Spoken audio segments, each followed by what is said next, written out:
What's up, guys? Welcome to another episode of Sightless Voices, Unleashing Potential. I am your hostie with the mostie, Jennifer Parrish, and today we are joined by someone who touches lives every single day. This is Miss Laura Scott. Laura is a licensed vocational nurse at the Lighthouse of Houston, and she plays a vital role in supporting the health and well-being of our community. And so today we're going to talk about why the Lighthouse mission means so much to her, explore our Adult Day program, which is awesome, and she's going to share some practical tips for living well and healthy. All right, so before we get started, as always, we're going to describe set for our blind listeners. We're seated in blue chairs with wooden tables beside us. Behind us is a white brick wall with blue lights and a neon lighthouse sign. Hey, Laura. Hi, Jennifer. What's up? Thank you for having me. Thank you for coming, because this is going to be some good stuff and very practical things that we're going to talk about today. Yeah. So can you start by telling us a little bit about yourself and your connection to the blind and low vision community? Yeah, so I have been a vocational nurse, or I'm Canadian, so in Canada, in Canada it's called practical nursing. So I've been a practical nurse for almost 20 years. I'm new to the States, so I've been here now for over a year. In the majority of that time, I have spent working at the Lighthouse, which has been wonderful. Yes. What has attracted me to the Lighthouse and what initially did was that I noticed right away that they had a lot of focus on the individual. So they serve the community by serving individuals and individual needs. The whole idea that someone can come to the Lighthouse and be empowered to do their best. And so I like the idea that they didn't necessarily run as much as a charity, but as a service for the person. Absolutely. And love Canada. My mom's best friend is from Toronto, and she's like my second mom, so that's great. Love it. She love that. came to see us the other day and had a Maple Leaf hat on. So we're like, go, girl. Awesome. Go, Leafs, go. Shout out, Catherine. Anyhow. All right. So what inspired you to join the Lighthouse of Houston, and then why does its mission resonate so deeply with you? I wanted to serve a community that I could come into and join, that had its own mission that I could kind of amalgamate myself with. So right away, I got the impression from the Lighthouse that there was a history here of building. And so the idea of building towards something really enticed me. And I wanted to join a team that was doing great things for people. I didn't have a lot of experience with the low vision community, so I've learned a lot in the past year, which has been great and very enlightening. But I knew that I was attaching myself to something that was very mission focused and that was very people centric. Yeah. How does your nursing background help you serve the blind and low vision community, like in unique ways? So I think the idea of nursing is we're looking holistically at the person. So we're looking at body, we're looking at mind, their sense of community, their sense of belonging, even spiritually, how they feel they fit into the world. And so when I look at my experience going back and catering to all those things in various backgrounds, coming into the Lighthouse was kind of like pulling all of that together, because my clients in the day program, the issues that they face are the same as I would, or is the same as anybody would, whether they would have vision or not. So you're just adding on the extra element of the low vision or of the being blind and having to find creative options for them. But a lot of the things they struggle with, or a lot of their strengths, are just what day-to-day people would experience as well. Exactly. Just differently. Yeah, right? just a different context, right? For sure. Can you share a memorable experience that illustrates the difference that the Lighthouse makes in people's lives? Yeah. So I have so many. Yeah. I'm sure you do. So one of my favorite memories is I was only here for about 2 weeks, and we had a fire drill. And what I'm used to with the fire drill is everyone gets up and shuffles outside, and it's quick and efficient as it should be. The difference here was I was in the day program, so we had about 25 to 30 of our day program clients attending. Right. And they all helped each other. So they stood up, they helped the person beside them. It was hand to shoulder. They're calling out to each other to see, where their friends and where the co-clients are at. They're moving as a group. It was pretty incredible. So there was no sense of self in the fire drill. It was very much this community moving together. They're checking on each other.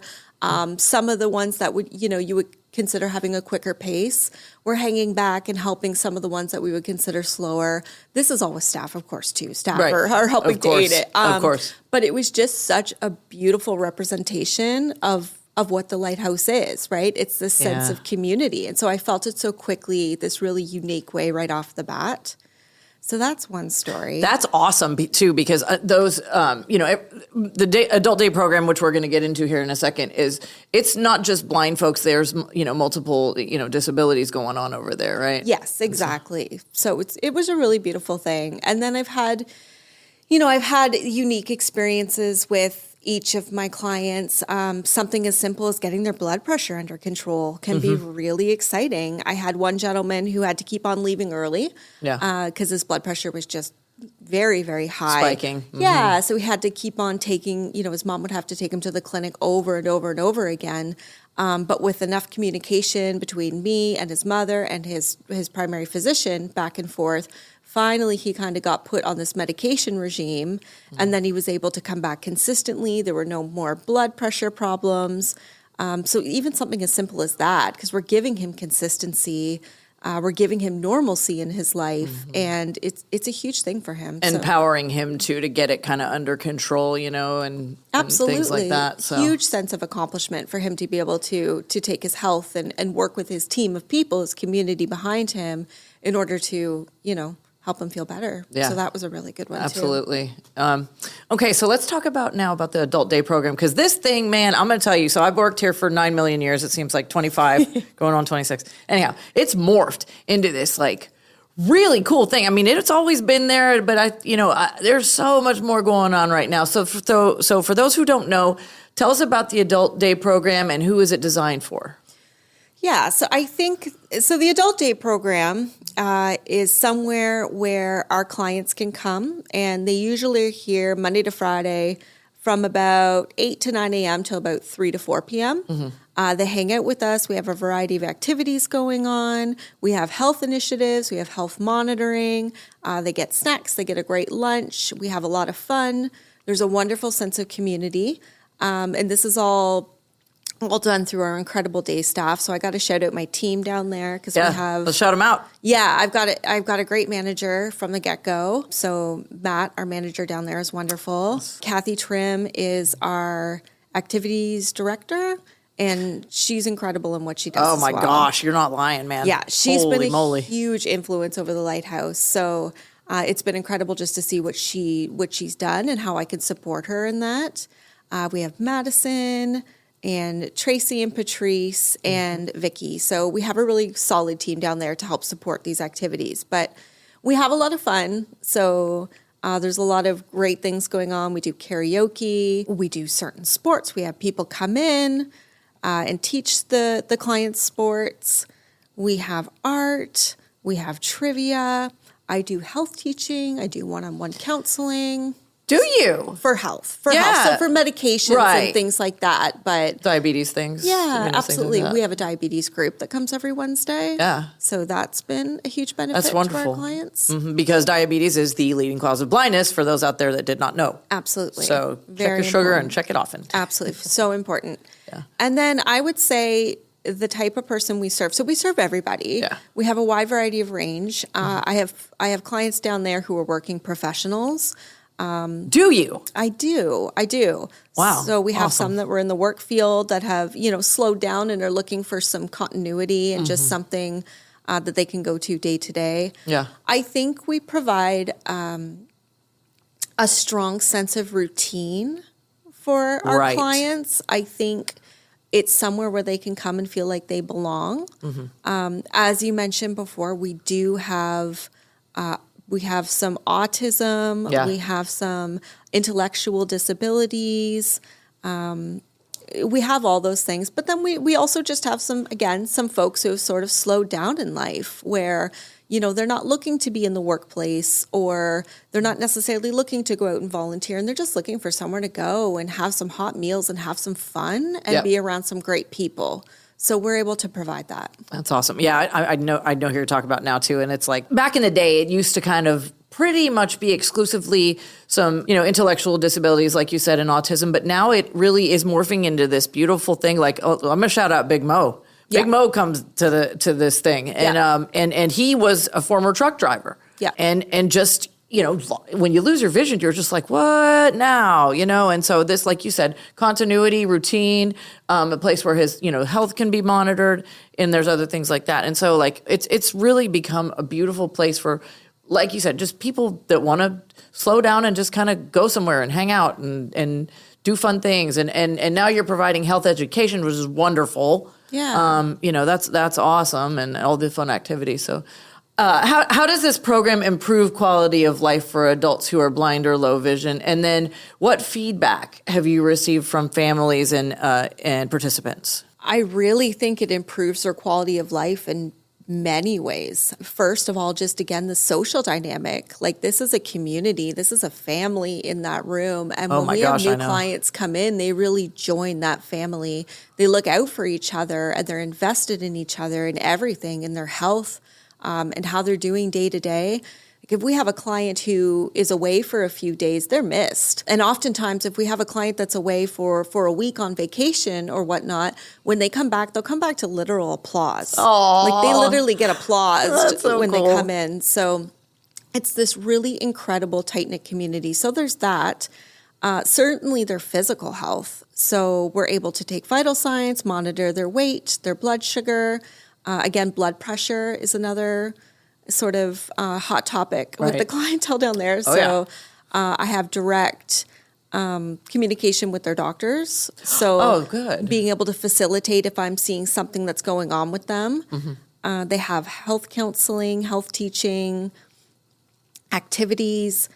I think that we give them, I don't want to say purpose, they all have purpose, but I think that we give them something to really sink their teeth into in their lives. They're able to come and belong. And then beyond that, we're constantly showing them how to advocate for themselves, what that looks like, what advocacy looks like, how to be independent, which is another huge thing for the low vision community. And then just resources. We're bringing them into the Lighthouse. So we have so many resources in the buildings at hand that we're able to provide them. Yeah, and I mean, some of them, from what I understand, have like come up and had some tech training and tech evaluations and things like that. Huge. So they're moving on up, man. I have one client who just finished the customer service course. Nice. Which was wonderful. Yes, okay, yes. So, yeah, and he loved it. He did great. He graduated. It was a really great experience for him. Nice. I have several clients who go and see Ruby. Good. That's awesome. So that's our orientation and mobility specialist. Yes. So that's been wonderful. We have support groups that meet here monthly. So we have several of our clientele that go and sit in the support groups and gain support that way. So it's just endless. And then, of course, our doctors that are in the building. So we have our clients, many of them are under their care. So we're bringing them into the Lighthouse through the adult day program. But there's so many opportunities and advantages for them beyond that, just within the Lighthouse community. Yeah, absolutely. All right, so let's talk about some general top tips for being healthy, man. New year, new you. This ain't going to come out in the new year, but it's new year now anyways. But all right, so what are some of your top tips for maintaining good health? And this is for everybody, not just the blind folks out there. When it comes to nutrition, hydration, exercise, that kind of stuff. I think the number one thing I can pass on to people is obtainable goals and what that means for you. So if I have someone who comes to me and says, okay, 2026, I want to lose 30 pounds, I'll say, that's wonderful. So would I. But exactly. What can we do? How can we compartmentalize that and break that down a little bit? So what does that look like, losing weight? And it's habit building, right? And so you build habits slowly if you want them to be successful. So maybe it's just the first little while you're adding that you're going to drink 2 more glasses of water a day. You're going to replace 2 cans of soda with water. Right. You're going to slowly add on that habit. And then once you master that, however long it takes, you add something else on. So again, maybe it's okay. I'm going to get some more walking in. Yeah. Laura and I meet in the hallway. Yes. She's getting her steps. I'm trying to get mine. We get our steps. Absolutely. And so with that, you don't need to go from 0 to 60 with anything. Yeah. I think especially around the New Year's, we have this idea of complete transformation. And I think that's where people get stuck, where it's really those little changes where you slowly start to build habits. So again, maybe I'm going to get 500 more steps each day this week. Exactly. I'm not going to aim for 5,000 more. That's not obtainable. I'm not going to put myself through that. You don't have that much time. Exactly. And I want it to stick. I do want it to stick. So slow, obtainable habits. I'm going to say to everyone, just health monitoring is another huge thing. So going to your doctor regularly, getting the checkups you're supposed to get, the mammograms. Yes. Bone density tests, if that relates to you and where you're at in life. For our men, prostate exams, all of those testing is really, really important. So get your tests, kids. Get your tests. Mammograms, all of that. Yes. I'm living proof of that. Yes. So, all right. So we're going to go back to the blind, low vision community. So how can people who are blind or low vision adapt their routines, like their medication management, their meal prep, their fitness, being safe and effective? I think, first of all, ask for some help where you need it, Yep. especially in the beginning. There's nothing wrong with that. If you're looking to build independence with something, put a team around you who can help you.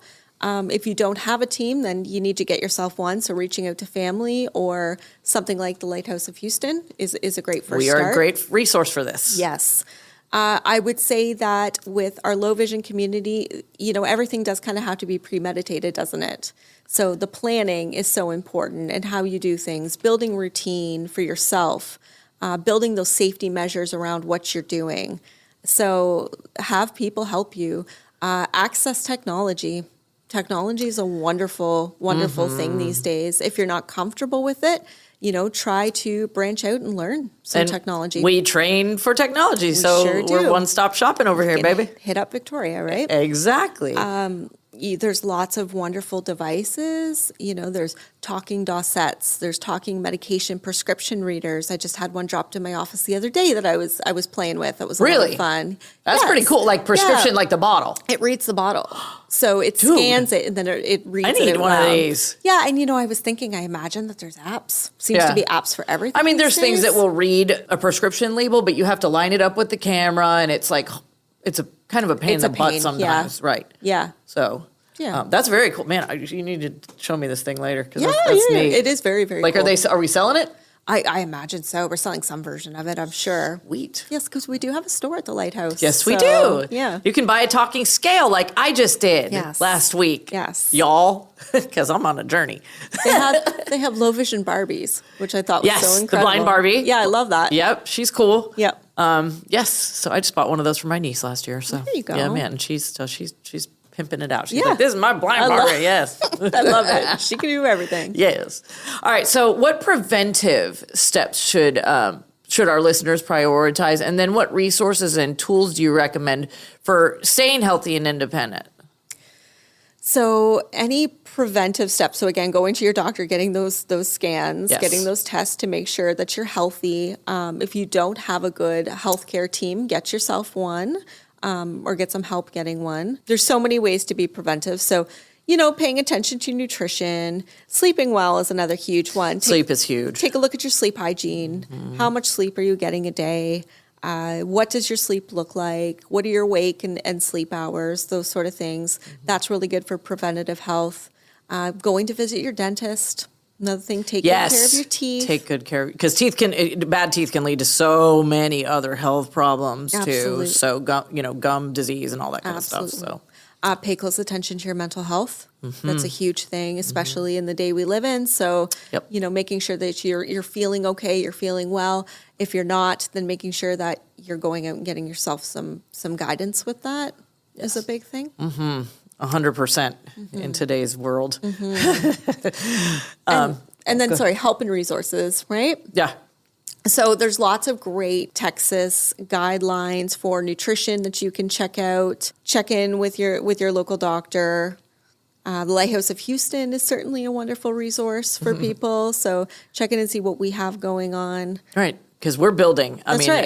every month, I feel like there's something else coming. So, keep regular check-ins with our website because, there's a lot of, we're actually, this episode will air later than it's going to be, but we're actually going to have a health fair here in a couple of weeks, which is awesome. Yep.